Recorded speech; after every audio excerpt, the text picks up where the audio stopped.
महायुतीच्या माध्यमातून निवडणुका व्हाव्यात यासाठी माझा फार प्रामाणिक प्रयत्न होता। मी नेहमीच म्हणायचो की एक पाऊल पाठीमागे आणि दोन पाऊल पुढे जात महायुती घडवायची आहे आणि त्याप्रमाणे कुठल्याही दुधामध्ये मिठाचा खडा नाही पडला पाहिजे यासाठी मी सातत्यानं प्रयत्न करत राहिलो। संपूर्ण तिन्ही पक्षाच्या ज्येष्ठ नेत्यांशी वारंवार सुसंवाद साधत काही ठिकाणी त्याग करण्याची परिस्थिती देखील निर्माण झाली। शिवसेनेच्या निवडून येणाऱ्या सीट देखील काही ठिकाणी शेवटी महायुतीमध्ये जागा वाटपामध्ये अशी प्रत्येकाच्याकडे परिस्थिती येते, पण जर आपण एकंदरीत पाहिलं तर जास्तीत जास्त शिवसेनेनं मोठा त्याग केलेला आहे असं म्हटलं तर चुकीचं ठरणार नाही। आणि खऱ्या अर्थानं निवडणुकीचा निकाल जर पाहिला तर ज्या पद्धतीनं उत्तरची प्रत्येक पेठ शिवसेनेबरोबर थेट हे विधानसभेमध्ये आपण पाहिलं होतं, ते आज परत एकदा सिद्ध झालेलं आहे की उत्तरची प्रत्येक पेठ महायुतीसोबत थेट जवळपास 20 पैकी 16 ठिकाणी महायुतीच्या जागा निवडून देत परत एकदा पेठातल्या तमाम मतदार बंधू भगिनींनी माझ्यावर विश्वास ठेवलेला आहे। त्यांना मी मनपूर्वक धन्यवाद देतो। जुना भाग पेठ हे शिवसेनेचा प्राण आहे, महायुतीचा प्राण आहे आणि म्हणून या भागातील संपूर्ण विकास कामं ही तातडीनं संपवण्याचा आमचा प्रयत्न राहील। एकंदरीतच झालेली निवडणूक अत्यंत चुरशीनं लढली गेली। 4 जणांचं पॅनल ही पहिलीच निवडणूक असल्यामुळं थोडासा उमेदवारांच्यामध्ये कोऑर्डिनेशनचा अभाव जाणवला आणि त्यामुळं थोडंफार काही ठिकाणी नुकसान देखील झालं। तरी पण मतदारांचा ट्रेंड जर पाहिला तर तो निश्चितपणे विधानसभेचा ट्रेंड जो होता, जो नगरपालिकेचा ट्रेंड होता तोच राहिलेला आहे आणि म्हणून कोल्हापूर शहरातील तमाम मतदार बंधू भगिनींचं मी या ठिकाणी मनपूर्वक धन्यवाद व्यक्त करतो। अगदी कसबा बावड्याचा विचार जर केला तर कसबा बावड्यामध्ये आजच मला 4 पराभूत झालेले आमचे उमेदवार थोडक्यात पराभूत झालेले येऊन भेटले आणि त्या ठिकाणी बूथ कॅप्चरिंग कसं केलं जातं, त्या ठिकाणी बोगस मतदान कसं नोंदवलं जातं याविषयी त्यांनी माहिती दिलेली आहे। त्याचबरोबर ती दादागिरी जी आहे, निश्चितपणे मला या ठिकाणी एवढं म्हणावं लागेल की कसबा बावड्यामध्ये मतदार जरी आमचे 4 पराभूत झाले असले तर विजय त्यांचाच झालेला आहे। बोगस मतदानाद्वारे त्या ठिकाणी बोगसगिरी केली जाते, निवडणुकीच्या दिवशी त्या ठिकाणी बूथ कॅप्चर केले जातात आणि मग हे असं करून शेवटी मी फार शहाणा आहे असं दाखवण्याची जी प्रवृत्ती आहे त्याला लोकांनी या ठिकाणी चोख उत्तर दिलेलं आहे। मी ज्यांना नेगेटिव्हचा बादशाह म्हणतो त्यांनी परत एकदा काही निगेटिव्ह नेरेटिव्ह सेट करण्याचा प्रयत्न केला की शिवसेना आणि काँग्रेससोबत जाऊ।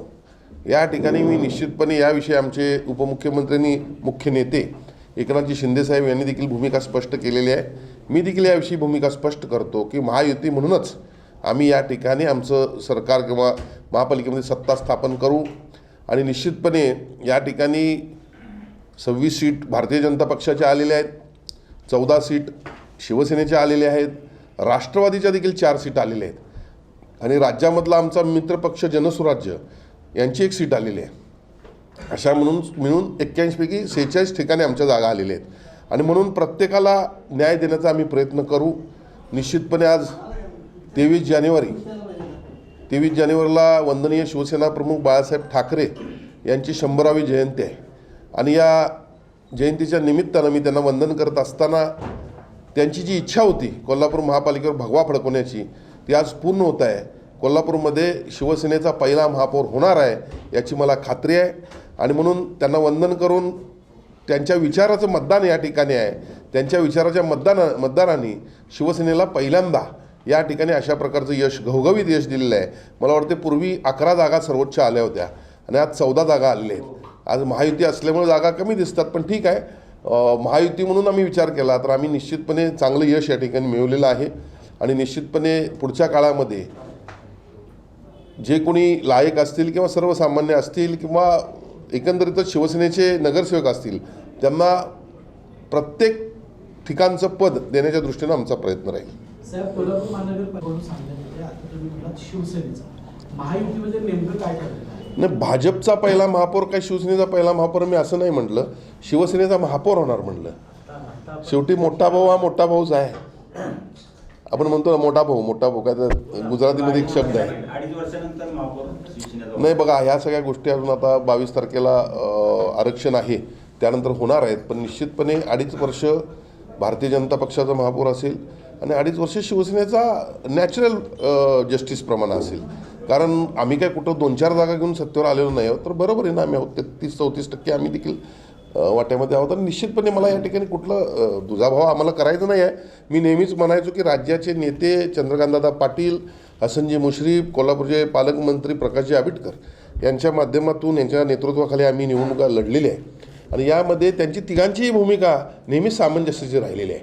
आम्ही या ठिकाणी लढाईला सेनापती म्हणून पुढे जात असलो तरी दारुगोळा पुरवायचं काम या सर्वांनी केलेलं आहे आणि दारुगोळा पुरवत असताना सर्व एकत्रित करून या सगळ्या दृष्टीनं पुढं कसं जाता येईल किंवा सत्तेपर्यंत कसं जाता येईल या 3 नेत्यांनी सगळे निर्णय घेतलेले आहेत. आणि आजही ते निर्णय घेताना या ठिकाणी चंद्रकांतदादा पाटील असतील, मुश्रीफ साहेब असतील, आबिटकर साहेब असतील, हे चुकीचा निर्णय घेणार नाहीत.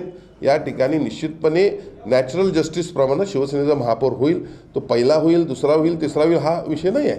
राष्ट्रवादीला देखील आम्ही या ठिकाणी योग्य तो न्याय देऊ. तुम्ही आमदार झाल्यानंतर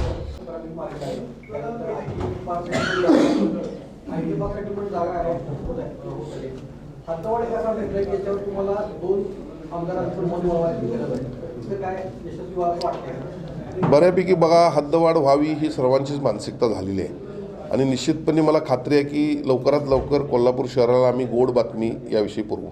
सतेज पाटलांनी काल म्हटलं पण त्यांनी शिवसेना म्हणजे आपलं नाव घेतलेलं आहे. तर यामध्ये खरंच अशी एखादी चर्चा आहे का अफवा आहे की पुन्हा खोटा नरेटिव्ह पसरवण्याचा? सतेज पाटलांचं फ्रंट डोअरचं राजकारण लोकांनी संपवलेलं आहे, तर त्यांनी बॅक डोअरच राजकारण करावं. तुमच्या त्यांची चर्चा नाही? माझी कुठलीही चर्चा नाही, काय राजकीय चर्चा होण्याचा प्रश्न उद्भवत नाही. 5 वर्ष महापौर पद तुम्हाला दिलं तर तुम्ही काँग्रेससोबत जाणार? आम्हाला महापौर पद नाही मिळालं तर चालेल, आम्ही महायुतीसोबत राहू, पण आम्हाला महापौर पद मिळणार आणि आम्ही ते घेणार.